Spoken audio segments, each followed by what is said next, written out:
Halo semuanya, selamat datang di ruang edukasi bersama saya, Nia Kor.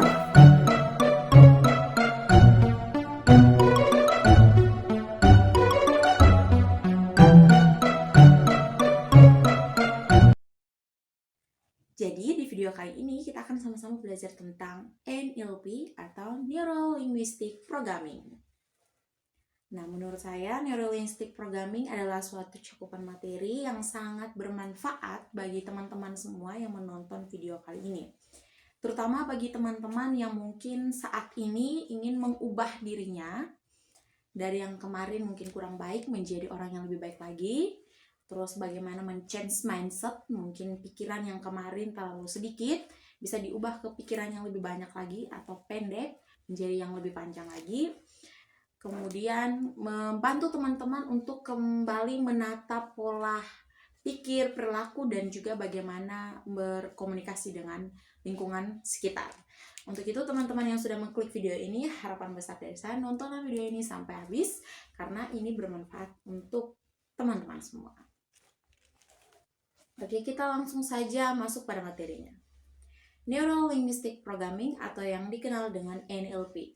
What is that? Nah, NLP ini merupakan suatu pendekatan dalam berkomunikasi, pengembangan pribadi, dan terapi yang dirancang untuk membantu seseorang memahami bagaimana pikiran, bahasa, dan pola perilaku bekerja sama. Jadi dalam NLP ini kita mengetahui bahwa pikiran, bagaimana bahasa kita, dan pola bekerja kita itu ternyata memiliki kaitan dan biasa bekerja sama. Nah, dalam NLP ini membantu individu mencapai tujuan pribadi dan profesional dengan mengubah cara berpikir dan berkomunikasi. Nah, bagaimana cara berpikir kita sebelumnya mungkin masih kurang bagus dan cara kita berkomunikasi sebelumnya juga masih kurang bagus. Dengan adanya Neuro Linguistic Programming dan memahaminya, teman-teman bisa men-change itu. Kita langsung lihat kepada komponen utama di dalam Neuro Linguistic Programming.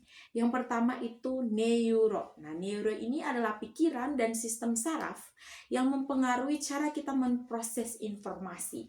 Nah, jadi dalam kehidupan sehari-hari itu teman-teman, kita memperoleh suatu informasi dan proses informasi yang kita dapatkan itu di dalam pikiran kita dan juga sistem saraf yang ada di dalam kepala kita. Nah, yang berikut adalah linguistik. Nah, linguistik itu apa? Nah, linguistik itu adalah bahasa itu sendiri yang digunakan untuk mengekspresikan pikiran dan emosi. Nah, jadi bagaimana pikiran kita itu terbentuk, bagaimana adanya suatu komunikasi atau suatu informasi dari luar yang masuk ke dalam tubuh kita, bukan masuk ke dalam tubuh kita, yang masuk ke dalam pikiran kita, dan bagaimana kita menanggapinya itu melalui bahasa yang mampu mengekspresikan pikiran dan juga emosi kita. Nah, yang berikut adalah programming. Nah, programming ini sendiri merupakan pola kebiasaan atau perilaku yang dapat dimodifikasi untuk mencapai hasil tertentu. Nah, jadi bagaimana teman-teman yang ingin mengubah bagaimana teman-teman berkomunikasi, ingin merubah diri, ingin merubah mindset teman-teman dari sebelumnya yang masih kurang bagus ke yang lebih bagus, ini bisa terpola di dalam programming. Bagaimana dengan mengubah pola kebiasaan, mungkin pola-pola kebiasaan yang sebelumnya itu masih kurang bagus, masih kurang efektif, bisa diubah, dan juga bagaimana perilaku kita diubah di situ. Nah, yang berikut adalah teknik-teknik di dalam Neuro Linguistic Programming. Yang pertama itu ada kita kenal yang disebut anchoring. Apa itu anchoring? Nah, anchoring ini menghubungkan emosi positif dengan stimulus tertentu. Nah, seperti suara, gerakan, atau kata. Nah, contohnya teman-teman dalam keadaan mungkin gundah atau dalam keadaan sedih. Nah, teman-teman bisa mendengarkan playlist lagu favorit teman-teman mungkin. Nah, dengan adanya itu bisa meningkatkan semangat di dalam diri teman-teman. Contohnya mungkin saat ini teman-teman lagi malas-malas belajar nih. Nah, terus ada mungkin beberapa lagu favorit teman-teman yang musiknya itu menumbuhkan rasa semangat. Nah, dengan mendengarkan musik yang teman-teman suka dan penuh semangat itu bisa meningkatkan semangat di dalam diri teman-teman untuk lebih bersemangat dalam belajar. Nah, teknik yang berikut itu adalah Swiss pattern. Apa itu Swiss pattern? Ini mengganti pikiran negatif dengan pikiran positif. Seperti apa sih? Nah, contohnya mungkin teman-teman yang saat ini dihadapkan pada pola pikir atau dihadapkan ke dalam suatu pikiran kayak teman-teman takut sukses, bukan begitu ya maksudnya. Maksudnya teman-teman takut tidak sukses, teman-teman takut gagal, itu. Nah, dengan Swiss pattern di mana teman-teman menggantikan pola pikir yang negatif ke pola pikir yang positif begitu. Contohnya teman-teman membayangkan teman-teman sukses. Kayak saat ini kan teman-teman takut tidak sukses. Nah, dengan membayangkan besok-besok teman sukses, ini juga menghilangkan rasa teman-teman yang takut akan kegagalan. Nah, yang berikut adalah rapport building. Ini membangun hubungan baik dengan meniru gaya komunikasi lawan bicara. Nah, ini adalah tips untuk teman-teman semua yang ada di menonton video ini yang mau PDKT begitu kepada seseorang. Nah, untuk menarik perhatian lawan bicara kita bisa melakukan rapport building atau bagaimana kita meniru gaya mereka berkomunikasi, mungkin dari logatnya, cara bicaranya, postur tubuhnya. Nah, dengan begitu akan memikat perhatian dari sang lawan bicara. Jadi kayak mereka berpikir, oh ini kayaknya cocok nih dengan saya, begitu ya. Dan teknik yang terakhir adalah reframing. Apa itu reframing? Yaitu melihat situasi dari perspektif yang berbeda untuk menemukan sisi positifnya. Nah, itu seperti apa sih? Nah, untuk teman-teman mungkin yang sekarang dalam relationship atau berhubungan pacaran begitu, tapi di ujung ambang begitu. Bukan ujung ambang, tetapi dalam menghadapi suatu permasalahan. Nah, mungkin ketika kita dalam hubungan dan mempunyai masalah dengan orang yang berhubungan dengan kita, otomatis yang kita pikirkan dan yang selalu kita bayangkan adalah sifat buruknya. Nah, dengan melakukan reframing, bagaimana kita melihat sisi positifnya selama ini?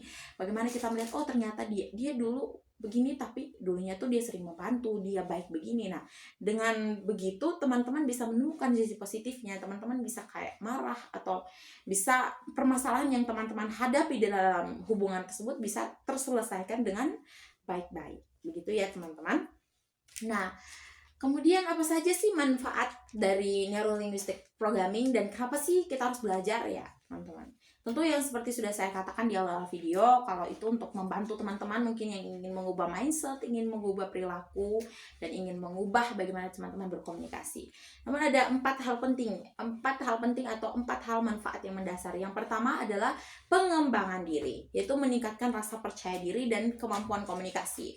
Nah, jadi mungkin teman-teman yang menonton video ini yang mau menjadi seorang public speaking yang bagus, menjadi master of ceremony, dan menjadi orang yang mungkin ya terpandang ya teman-teman bisa menggunakan neurolinguistic programming, bisa menggunakan ini supaya lebih meningkatkan rasa percaya diri di dalam diri teman-teman dan juga mampu membantu teman-teman dalam meningkatkan cara teman-teman berkomunikasi, dimana ya teman-teman memprogramkan diri bahwa teman-teman memiliki sisi positif, teman-teman mampu berkomunikasi dengan baik, teman-teman punya rasa percaya diri yang tinggi. Nah, ini mampu mengembangkan pribadi teman-teman. Karena pada dasarnya itu tidak ada orang yang tidak bisa berkomunikasi, tetapi hanya ada 2, malu dan tidak malu, percaya diri atau tidak percaya diri, begitu ya.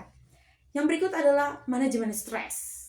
Nah, jadi teman-teman kita tahu zaman sekarang ini kita melihat ketika saya selalu scrolling TikTok, Reels Instagram atau Reels Facebook, itu selalu melihat kata-kata mungkin dari orang-orang muda yang dihadapkan dengan mental block atau mental yang sakit, stres. Nah, dengan menerapkan neurolinguistic programming ini juga teman-teman bisa manajemen stres begitu, meningkatkan tapi menurunkan stres teman-teman, di mana mampu mengatasi pikiran negatif dengan tekanan dan tekanan emosional. Di mana yang seperti teknik yang sudah saya jelaskan sebelumnya, bahwa mengubah setiap pikiran yang negatif menjadi pikiran yang lebih positif lagi. Nah, yang terakhir adalah peningkatan kinerja, jadi membantu individu menetapkan tujuan dan mencapainya dengan efektif. Dimana ketika teman-teman memprogram dalam diri teman-teman bahwa teman-teman bisa, bahwa teman-teman pasti berhasil, tidak akan gagal, dan pikiran teman-teman selalu positif, nah otomatis dalam keadaan seperti itu, teman-teman bisa menetapkan tujuan yang jelas, dan juga tentu saja dengan pikiran yang sehat, teman-teman bisa melakukan hal-hal yang baik, dan 100% saya yakin apa yang teman-teman inginkan akan dijalan dengan efektif, akan tercapai dengan baik. Langsung saja kita melihat pada contoh-contoh mengaplikasikan Neuro-Linguistic Programming. Nah, dalam mengaplikasikan Neuro-Linguistic Programming ini di semua aspek kehidupan teman-teman itu bisa diterapkan. Kita lihat yang pertama itu dalam dunia pendidikan. Nah, dalam dunia pendidikan ini dapat membantu siswa mengatasi kecemasan ujian dengan teknik visualisasi. Bagaimana teman-teman mampu ketika berhadapan dengan ujian, menghadapi ujian, teman-teman yang takut, begitu, kan biasa sebelum ujian, contohnya kita mau mendekati ujian kenaikan kelas, itu banyak sekali siswa-siswi, atau bahkan kita sebagai mahasiswa juga demikian. Bagaimana ketika kita mau ujian itu kita mempunyai rasa cemas dan takut tidak mendapatkan nilai yang buruk dan lain sebagainya. Nah, dengan NLP bisa membantu teman-teman untuk menurunkan kecemasan tersebut. Nah, yang berikut adalah di dalam dunia bisnis atau dalam dunia kerja teman-teman ya. Itu mengembangkan keterampilan komunikasi untuk presentasi yang lebih efektif. Seperti yang dikatakan tadi bahwa Neuro-Linguistic Programming ini juga membantu kita untuk mampu berkomunikasi dengan baik, dan dengan dalam mempresentasikan suatu hal yang penting dalam dunia bisnis itu lebih efektif begitu. Kemudian adalah dalam terapi. Nah, ini dalam terapi ya teman-teman. Ini membantu individu mengatasi trauma dengan mengubah pola pikir negatif. Nah, jadi bagaimana kita diberikan stimulus yang positif, dan bagaimana kita mengubah mindset kita, bagaimana kita setiap pola pikir kita yang negatif kita ubah menjadi hal-hal yang positif. Tentu saja ini dapat terrealisasikan dengan baik. Nah, jadi semua yang sudah saya jelaskan seperti tadi dalam pengaplikasikan dalam dunia pendidikan, dalam bisnis, dan dalam terapi itu, mungkin di hadapan dari ketiga contoh itu mungkin teman-teman menghadapi salah satunya mungkin di dunia pendidikan atau di dunia bisnis, atau teman-teman yang lagi menterapi diri dari traumatik. Nah, teman-teman bisa menggunakan NLP dengan beberapa teknik yang sudah saya jelaskan tadi, yakni anchoring, switch partner, rapport building, dan juga reframing. Nah, kalau tadi yang saya jelaskan mengaplikasikannya itu mungkin masih agak sedikit dipahami oleh teman-teman, saya akan lebih mendalami lagi bagaimana kita menerapkan teknik-teknik Neuro-Linguistic Programming di dalam kehidupan kita. Nah, seperti teknik yang pertama yang saya jelaskan tadi itu anchoring. Nah, anchoring ini bisa teman-teman dalam situasi stres atau mental yang lagi hancur begitu ya teman-teman, patah hati dan lain sebagainya. Nah, dalam keadaan seperti ini, cobalah teman-teman mendengarkan lagu favorit teman-teman untuk meningkatkan semangat teman-teman, meningkatkan kembali mood teman-teman semua. Dan juga ketika teman-teman lagi depresi, teman-teman bisa menggunakan teknik switch partner atau yang mengubah pikiran negatif ke pikiran yang positif. Seperti yang saya tadi katakan, seperti yang sudah saya katakan sebelumnya, bahwa teman-teman yang merasa takut akan kegagalan, merasa saya tidak bisa nih, pasti saya tidak bisa mendapatkan itu, pasti saya tidak bisa meraih itu. Teman-teman ubah mindset tersebut, teman-teman terapkan teknik switch partner, terapkan bahwa teman-teman pasti bisa. 100% saya yakin bahwa teman-teman pasti bisa. Dan yang kedua, tips untuk teman-teman yang mungkin yang lagi PDKT dengan pasangan teman-teman, atau dengan berbicara dengan teman-teman kalian, ya bisa menggunakan rapport building, di mana kita menirukan kembali gaya bicara lawan bicara kita. Dan juga reframing tadi ya teman-teman. Karena reframing ini saya rasa hal yang paling dibutuhkan dalam kehidupan sehari-hari kita. Dalam lingkup pertemanan, mungkin kita masa berteman kita sudah selesai, kita jangan hanya melihat bahwa mereka jahat, makanya kita selesai. Tapi kita kembali reframing, di mana ada sisi positif mereka yang diberikan kepada kita. So, jadi guys, ini adalah materi yang dapat saya jelaskan. Mungkin ada hal-hal yang teman-teman kurang paham, teman-teman bisa menulis di kolom komentar, atau teman-teman yang membutuhkan partner untuk mengatasi berbagai permasalahan mental teman-teman, membutuhkan teman untuk berkomunikasi, dan seperti permasalahan-permasalahan batin yang teman-teman alami, teman-teman bisa tulis di kolom komentar. Nanti akan saya stitch video lagi untuk membantu teman-teman semua. Harapan besar saya, semoga video ini bermanfaat bagi teman-teman semua. Mohon maaf apabila dalam penjelasan saya terdapat banyak kekurangan, karena kita semua tahu sesungguhnya kesempurnaan hanya ada pada Tuhan.